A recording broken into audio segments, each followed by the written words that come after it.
This is Ranjit Kumar Jha, and you are watching your beautiful सा channel PPDRKJ यानी physics point Darbhanga. तो last lecture में अपन लोगों ने देखा था पहला कॉम्बिनेशन ऑफ रजिस्टर। आज अपन लोग देखेंगे डोमेस्टिक इलेक्ट्रिक सर्किट। तो जैसा कि अपन लोग जानते हैं कि ये क्लास 10 का लेक्चर नंबर आपका 11th हो गया, और क्लास 10 फिजिक्स लेक्चर आपका ये 11 हो गया। यहां पर एक बात और मैं मेंशन करना चाहूंगा कि यहाँ का ईच लेक्चर आपका कंप्लीटली बेस्ड ऑन होता है एनसीईआरटी एंड एससी वर्मा, जहां पर अपन लोग ईच एनसीईआरटी और एससी वर्मा का क्वेश्चन इन्वॉल्व करते हैं। और यहाँ पे जो भी पढ़ाया जाएगा या जो भी समझाया जाएगा उसका नोट आपको पीडीएफ फॉर्मेट में डिस्क्रिप्शन बॉक्स के भीतर मिल जाएगा, तो वहां से जाके आप डाउनलोड कर सकते हो। तो चलिए स्टार्ट करते हैं। डोमेस्टिक इलेक्ट्रिक सर्किट, हेडिंग लगाइए।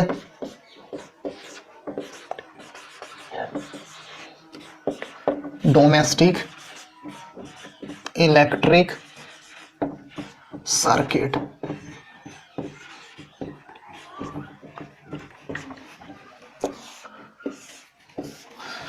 और एक बात, जो भी आपको कुछ क्वेरीज है या जो भी आपको कुछ क्वेश्चन में डाउट है तो आप चैनल के अबाउट सेक्शन में जाइए, वहां पे आपको कॉन्टैक्ट अस करके एक ऑप्शन दिया गया है, वहां पर मेल आईडी है, उनसे आप कॉन्टैक्ट कीजिए, हम आपको रिप्लाई करने की कोशिश करेंगे। तो जैसा कि हमने ऑलरेडी दो टाइप का कॉम्बिनेशन पढ़ लिया है, और जब उन दोनों का मिक्सअप करते हैं तो वो क्या कहलाता है, मिक्स्ड कॉम्बिनेशन कहलाता है। तो आज अपन लोग पढ़ेंगे कि which types of combination is better for the domestic wiring. Domestic what? Electric wiring.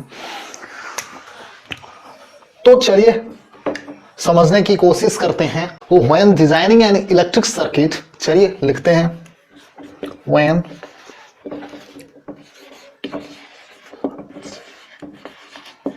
Designing an electric circuit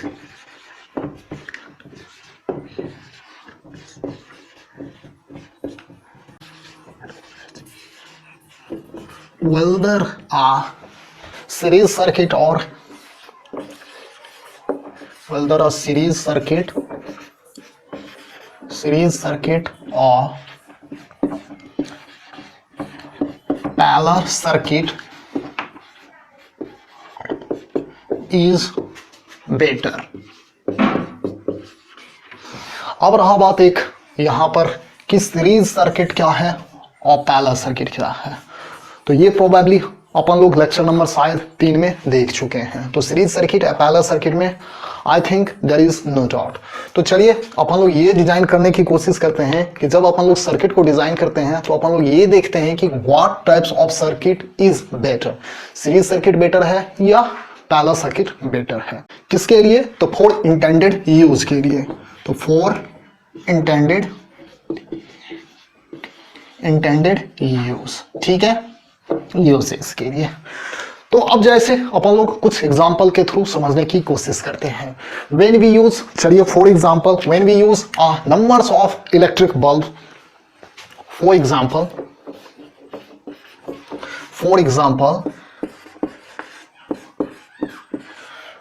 when we use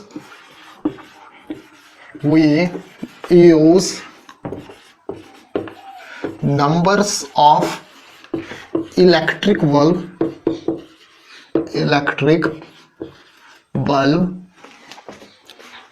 like decorating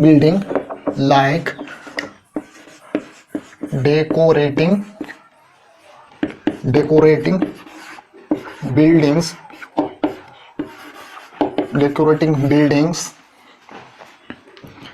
trees, or as during festival like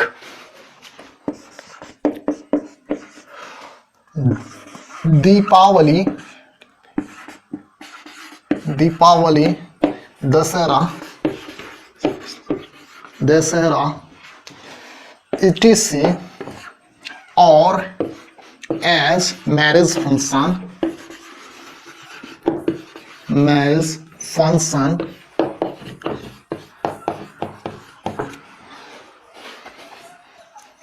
और decorating temples, decorating temples we use series circuit,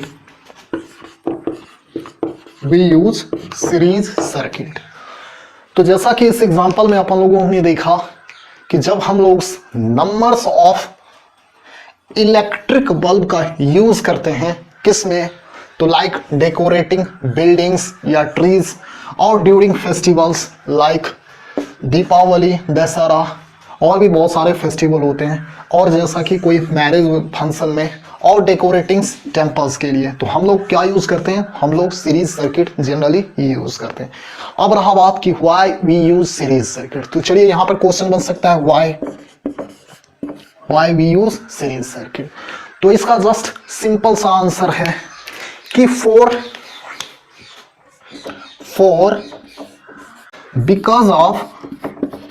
because of all the connected series bulb can be controlled by a single switch, can be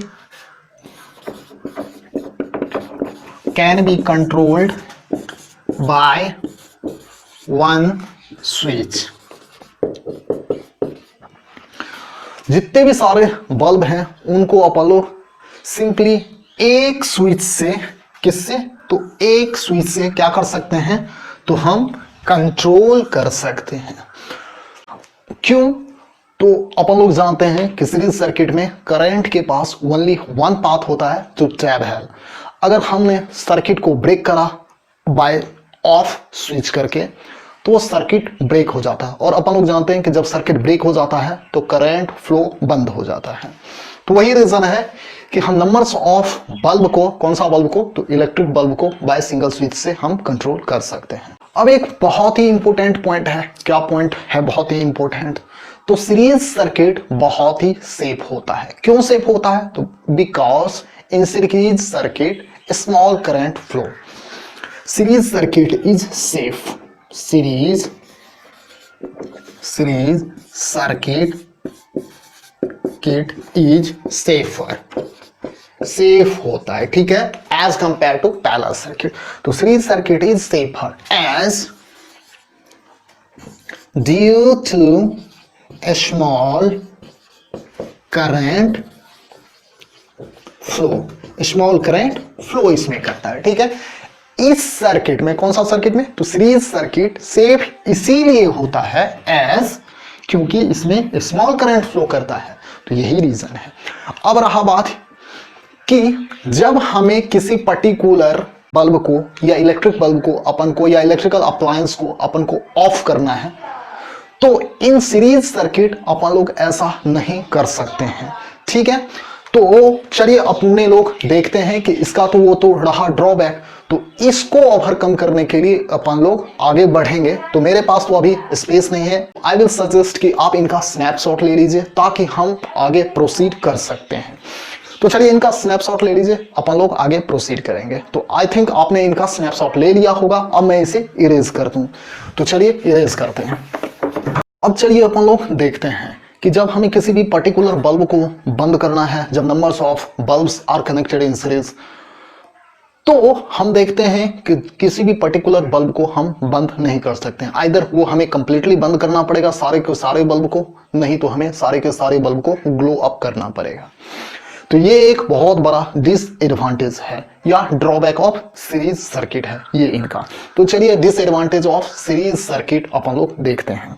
तो heading लगाइए, disadvantage of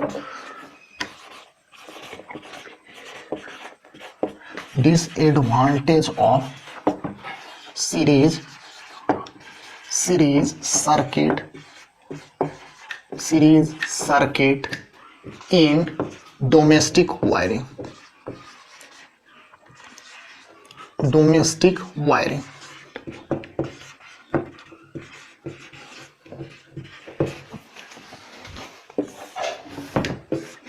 क्या क्या disadvantage हो सकता है domestic wiring में series circuit का। तो सबसे पहले अपन लोग पहला पॉइंट समझने की कोशिश करते हैं। तो पहला पॉइंट क्या हो सकता है, सपोज करो कि if one bulb gets fused then all the bulb what I have connected in series way they completely becomes glow off. If one bulb becomes fused then all the bulb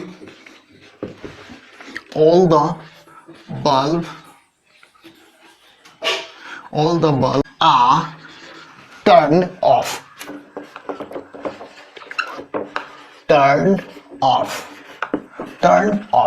Why turned off? Due to incomplete of circuit या due to breakdown of circuit. Due to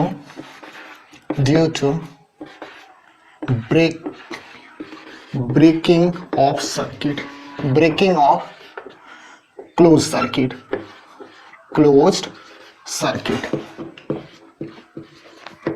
closed circuit यहां पे मैं circuit ही simply लिख सकता था, क्योंकि circuit भी दो टाइप्स के हमने ऑलरेडी पढ़ा चुका है। तो क्लोज सर्किट और ओपन सर्किट में फिर आप कंफ्यूजन हो जाएगा, तो इसीलिए हमने यहां पर मेंशन करा हुआ है कि क्लोज सर्किट में ही करंट फ्लो करता है, ओपन सर्किट में करंट फ्लो नहीं करता, याद रखना। तो अगर इन केस एक भी बल्ब फ्यूज हो जाता है तो उस सर्किट से करंट का फ्लो जो हो रहा था वो बंद हो जाएगा, और जैसे ही करंट का फ्लो बंद हुआ वैसे ही सारे के सारे बल्ब क्या हो जाएंगे, टर्न ऑफ हो जाएगा, यानी सारे के सारे बल्ब बंद हो जाएंगे। अब चलिए नेक्स्ट देखते हैं, जब वो बल्ब फ्यूज हुआ या ड्यू टू सम डिफेक्ट हुआ, टेक्निकल डिफेक्ट हुआ या कुछ भी मैन्युफैक्चर डिफेक्ट हुआ उस बल्ब में, तो उस बल्ब को लोकेट करने के लिए टेक्नीशियन को have to spend lots of time. Now इस प्रॉब्लम को दूर करने के लिए technician have spent lots of time to locate that fuse bulb, either replace that bulb or to grow all the bulb. Now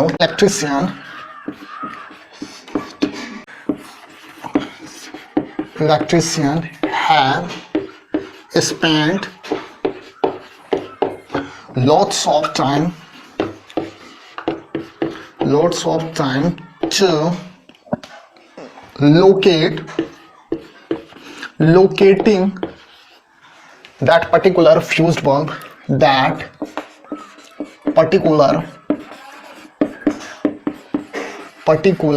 fused या defected bulb locate करने के लिए इलेक्ट्रिशियन को स्पेंड करना पड़ेगा लॉट्स ऑफ टाइम। किसको करने के लिए, वो पर्टिकुलर जो फ्यूज्ड बल्ब था या जो पर्टिकुलर डिफेक्टिव बल्ब था उसको फाइंड करने के लिए। किसके लिए, for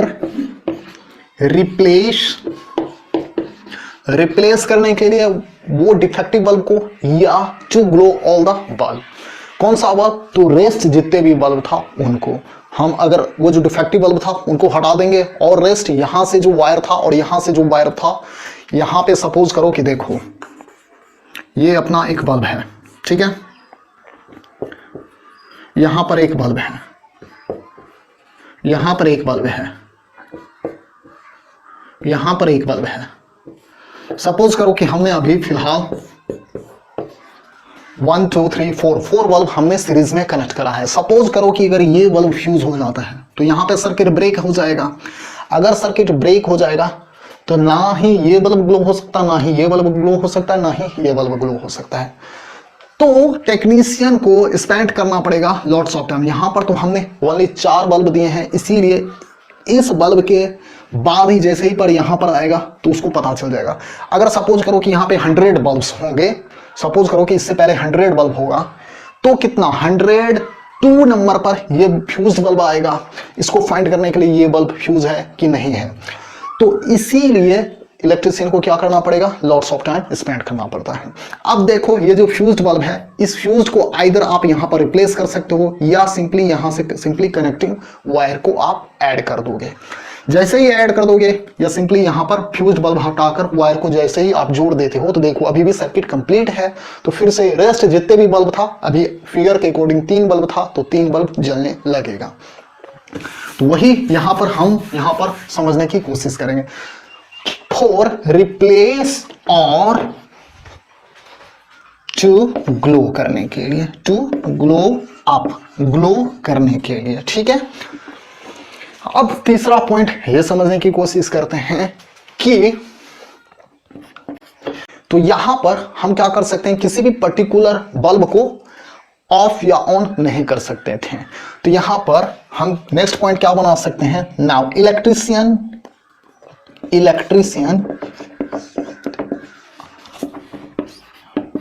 electrician have not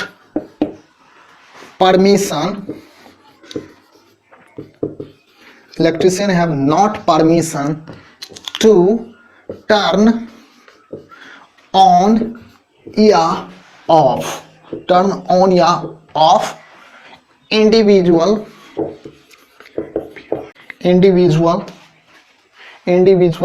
bulb या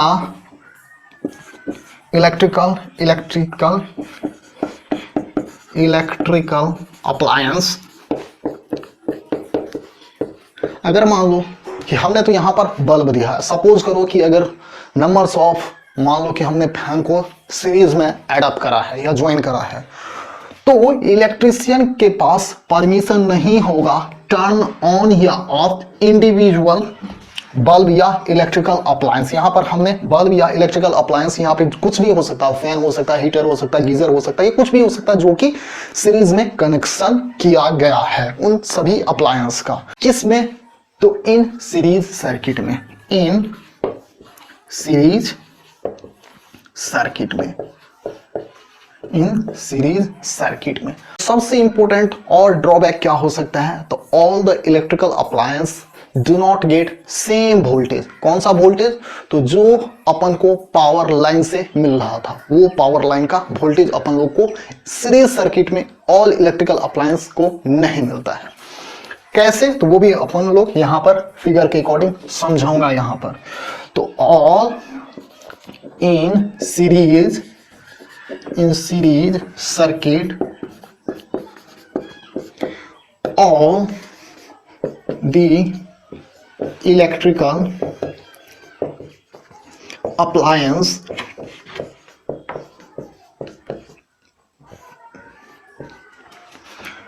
do not get same voltage as received by power line. Power line से जो हमें वोल्टेज मिल रहा था, वो वोल्टेज किसी भी इलेक्ट्रिकल अप्लायंस को नहीं मिलता है। और जब वो पावर किसी भी इलेक्ट्रिकल अप्लायंस को नहीं मिलता है तो वो क्या करेगा, क्योंकि उस इलेक्ट्रिकल अप्लायंस का रेटिंग दिया रहता है कि इतना वाट पर या इतना पावर पर वो इलेक्ट्रिकल अप्लायंस वर्क करेगा। अब रहा की बात कि पावर क्या है, तो पावर को मैं आगे डिस्कस करूंगा, आज के लेक्चर में नहीं, नेक्स्ट लेक्चर में मैं डिस्कस करूंगा। तो वो जो पावर लाइन से हमें पावर मिल रहा था या वोल्टेज मिल रहा था, वो सभी इलेक्ट्रिकल अप्लायंस को नहीं मिलता है। क्यों नहीं मिलता है, एज देखो कि यहां पर सपोज करो कि एक पावर लाइन है, यहां पर एक बल्ब है, फिर एक यहां पर बल्ब है, फिर एक यहां पर बल्ब है, फिर मान लो कि यहां पर एक हीटर मैंने अप्लाई करा है, फिर मान लो कि यहां पर हमने फैन को अप्लाई करा है। तो सारे के सारे इलेक्ट्रिकल अप्लायंस जो हैं वो 220 वोल्ट पर डिजाइन करा गया है इन आवर इंडिया में। तो हमारे कंट्री में 220 वोल्ट पर जितने भी होता है इलेक्ट्रिकल अप्लायंस वो डिजाइन करा गया है। तो यहां पर देखो, सपोज करो कि ये भी वोल्ट यहां से मिला, तो दिस भी इक्वल टू, मान लो कि इनका भी इनका भी और इनका भी, इन सभी का पोटेंशियल जो ड्रॉप होता है इक्वल टू इनके पोटेंशियल के बराबर होगा। तो मान लो कि ये 220 वोल्ट पर डिजाइन करा गया है, तो इनको तो 220 वोल्ट नहीं मिल रहा है, तो जैसे ही इनको 220 वोल्ट नहीं मिलेगा तो ये प्रॉपर वर्क करेगा क्या? नहीं करेगा। तो हम नेक्स्ट पॉइंट में क्या लिख सकते हैं कि in series circuit all the electrical appliance do not work properly as they all electrical appliances do not get the same voltage as it is designed। तो पहले इसे आप स्क्रीनशॉट ले लीजिए, इसके बाद अपन लोग इसे इरेज करके नेक्स्ट पॉइंट समझने की कोशिश करते हैं। तो जब इतने सारा ड्रॉबैक है उसको ओवरकम करने के लिए क्या अपन लोग यूज करेंगे? तो पहला सर्किट अपन लोग यूज करेंगे। तो चलिए इसे आप पहले कॉपी कर लीजिए या स्क्रीनशॉट ले लीजिए। तो आई होप आपने इनका स्क्रीनशॉट ले लिया होगा। चलिए अपन लोग इसे इरेज करते हैं। तो इन सीरीज सर्किट नेक्स्ट पॉइंट क्या हो सकता है? तो इन series circuit all the electrical appliance do not get the power as delivered by power line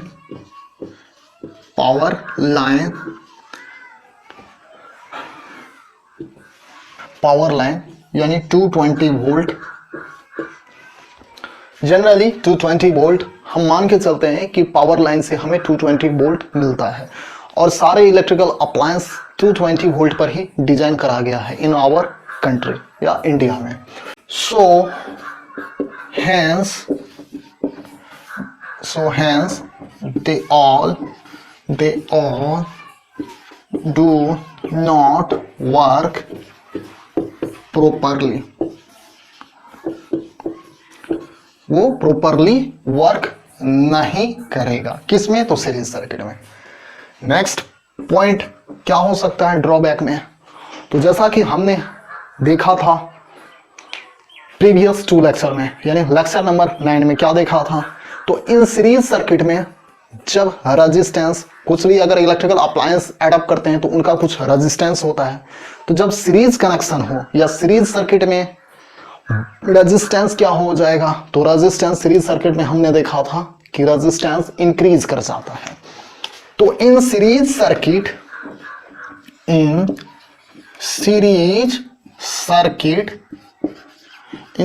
circuit overall resistance क्या कर जाता है? इंक्रीज कर जाता है। ओवरऑल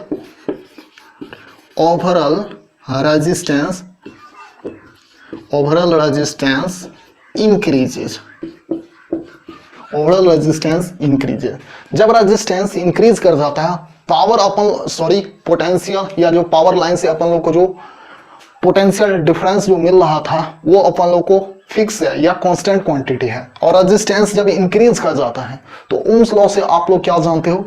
तो ओम्स लॉ से अपन लोग जानते हैं V = IR होता है। तो जब ये कांस्टेंट है और ये इंक्रीज करा गया है तो ये क्या कर जाएगा? ये रिड्यूस कर जाएगा। तो जब करंट रिड्यूस कर जाएगा तो इसका मतलब क्या हो जाएगा? इन series circuit overall resistance increases, so current from power line is low। so current from power line is low। ठीक है, आई थिंक आप ये समझ गए होंगे। तो जब इतना सारा प्रॉब्लम है तो इस प्रॉब्लम को अपन लोग दूर करने के लिए, ओवरकम करने के लिए अपन लोग पैरेलल सर्किट का यूज करते हैं। किस में यूज करते हैं? तो डोमेस्टिक वायरिंग में यूज करते हैं। तो चलिए एडवांटेज अपन लोग देखेंगे किसका? तो advantage of parallel circuit in domestic wiring. तो हेडिंग लगाइए। तो हेडिंग लगाने से पहले मैं सजेस्ट करूंगा कि इनका आप स्नैपशॉट ले लीजिए ताकि हम इसे इरेज कर आगे बढ़ें। तो चलिए, आई थिंक आपने इसका स्नैपशॉट ले लिया होगा। अब हम इसे इरेज करेंगे। तो चलिए लिखते हैं advantage of parallel circuit in domestic wiring.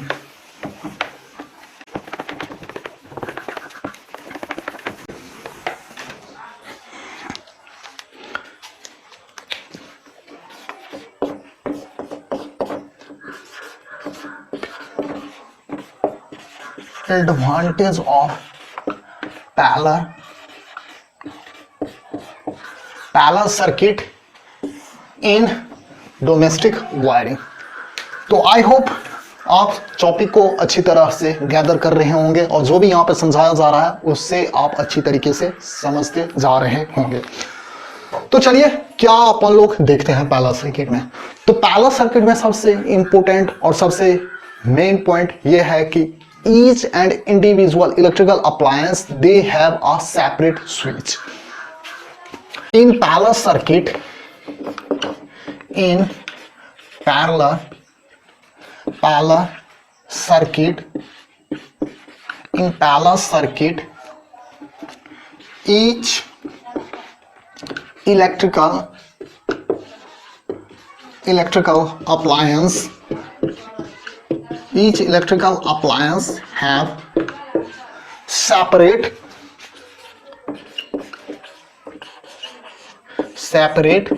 switch.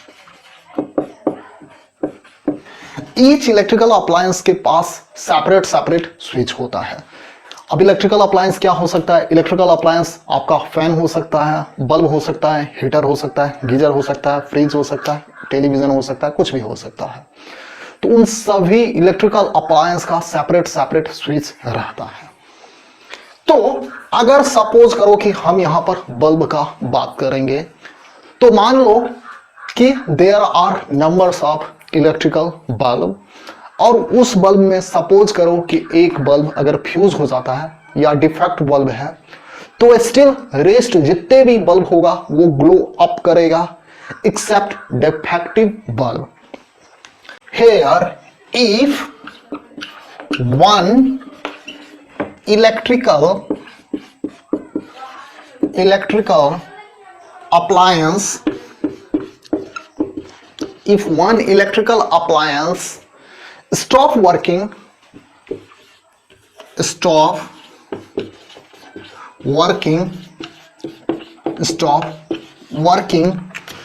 due to defect, अब वो कुछ भी डिफेक्ट हो सकता है। मान लो कि वो अरेंजमेंट डिफेक्ट हो, मैन्युफैक्चरिंग डिफेक्ट हो, या कुछ भी जिसे अपन लोग अरेंजमेंट को टेक्निकल डिफेक्ट बोल सकते हैं। तो वो कुछ भी डिफेक्ट हो सकता है। If one electrical appliance stop working due to defect, then rest all the electrical appliance will work properly या will work normally. Still, all rest electrical appliance work normally वो वर्क करेगा without affecting the others, without affecting the the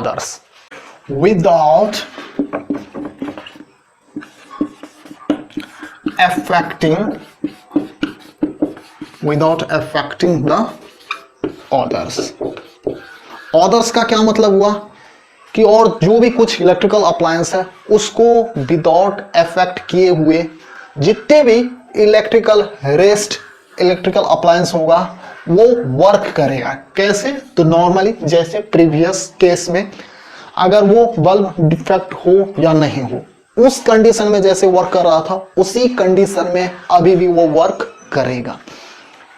कैसे? तो without affecting others. अब next point समझने की कोशिश करते हैं। अब ध्यान से देखना, जब पैरेलल सर्किट में ईच इलेक्ट्रिकल अप्लायंस के पास सेपरेट जब स्विच रहता है तो we have permission to switch on या off individual electrical appliance.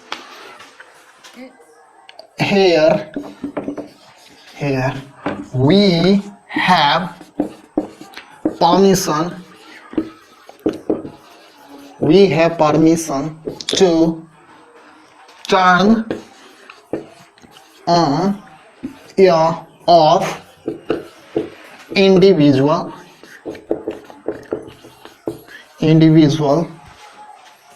electrical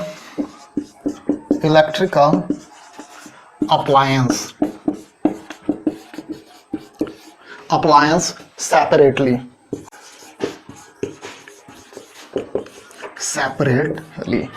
without affecting the others, without affecting others। अब रहा बात कि जब ईच इलेक्ट्रिकल अप्लायंस के पास सेपरेट स्विच रहता है तो हम उसे इंडिविजुअली किसी को बंद कर सकते हैं या खोल सकते हैं। अब नेक्स्ट पॉइंट समझने की कोशिश करना कि इनका जब हम लोग यहां पर ग्राफ पिक्चर के अकॉर्डिंग समझने की कोशिश करेंगे तो सपोज करो कि ये अपना पावर सप्लाई हुआ। मान लो कि यहां पर एक बल्ब है, एक बल्ब हमने यहां पर मान लो दे दिया, एक बल्ब मान लो कि हमने यहां पर दे दिया, एक बल्ब और बनाते चलो इसी तरह। यहां पर due to lacks of space I have only drawn 3 bulb है, तो यहां पर हम स्पेस के चलते ओनली 3 बल्ब को ही ड्रॉ किए हैं। तो यहां पर सब देखो कि जो हमें पावर लाइन से जो हमें पावर मिलता है या पोटेंशियल मिलता है वो ईच इलेक्ट्रिकल अप्लायंस को मिलता है, और ये इलेक्ट्रिकल अप्लायंस तो ऑलरेडी डिजाइन करा गया है जो कि अपन लोग को मिलता है पावर सोर्स से। उसी वोल्टेज पर वो इलेक्ट्रिकल अप्लायंस डिजाइन करा गया रहता है कुछ टॉलरेंस के साथ कि इतना वोल्ट से इतना वोल्ट तक उसको वर्क करना है। तो यहां पर क्या होगा कि all electrical appliance here all electrical appliance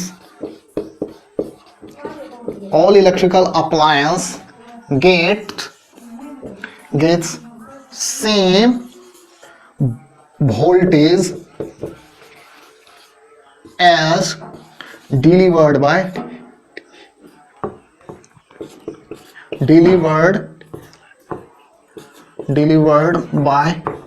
power line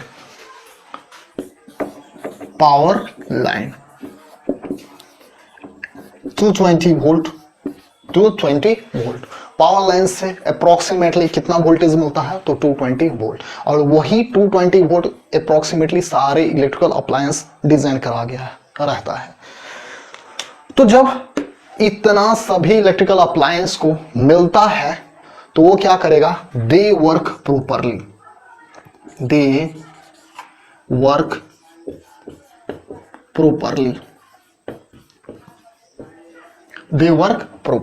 कौन वर्क प्रोपरली, तो all electrical appliance work properly. अब नेक्स्ट पॉइंट समझने की कोशिश करते हैं। चलिए यहीं पे अपन लोग समझ लेते हैं कि पहला सर्किट में अपन लोग क्या जानते हैं कि पहला सर्किट में अपन लोग देखते हैं कि ओवरऑल रेजिस्टेंस जब रिड्यूस कर जाता है, अगर हम कंपेयर करते हैं इंडिविजुअल रेजिस्टेंस से, तो जब इंडिविजुअल रेजिस्टेंस अपना रिड्यूस कर जाता है और पावर लाइन से जो अपने को वोल्टेज मिल रहा था वो तो रहा कांस्टेंट। तो जब वोल्टेज कांस्टेंट है और रेजिस्टेंस अपना रिड्यूस कर गया है तो करंट अपने को क्या मिलेगा, यहां पर करंट अपने को हाई मिलता है।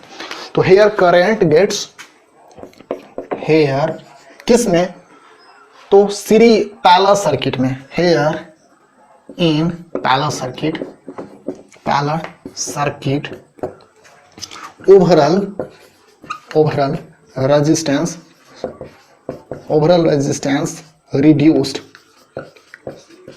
reduced hence current is high from power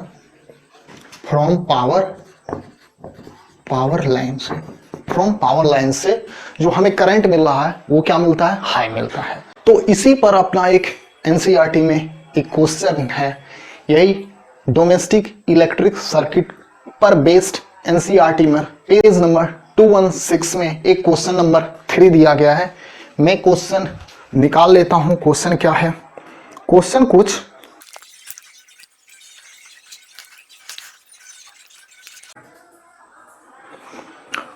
कुछ इस प्रकार है कि what are the advantage of connecting electrical device in parallel with battery instead of connecting them in series. तो आई होप अगर आपने लेक्चर को अच्छी तरीके से देखा होगा तो क्वेश्चन जरूर सोल्व होएगा। एचसी वर्मा में देख लेना क्या क्या क्वेश्चन है बेस्ड ऑन, और जो भी आप बुक फॉलो करते हो उनमें जो भी question based on this lecture है वो देख लेना। तो आज का लेक्चर हम यहीं पे ड्रॉप करते हैं। उम्मीद करता हूँ कि लेक्चर आपको अच्छा लगा होगा। अच्छा लगा तो लाइक कर देना, अच्छा नहीं लगा डिसलाइक मारना और रीजन बताना, ताकि हम उसे इम्प्रूव करने की कोशिश करेंगे। और दोनों बुक एनसीईआरटी और एचसी वर्मा का बुक आपको लिंक पीडीएफ फॉर्मेट में मिल जाएगा, तो वहां से जाके आप डाउनलोड कर लेना। तो तब तक के लिए पढ़ाई करते रहिए। All the very best.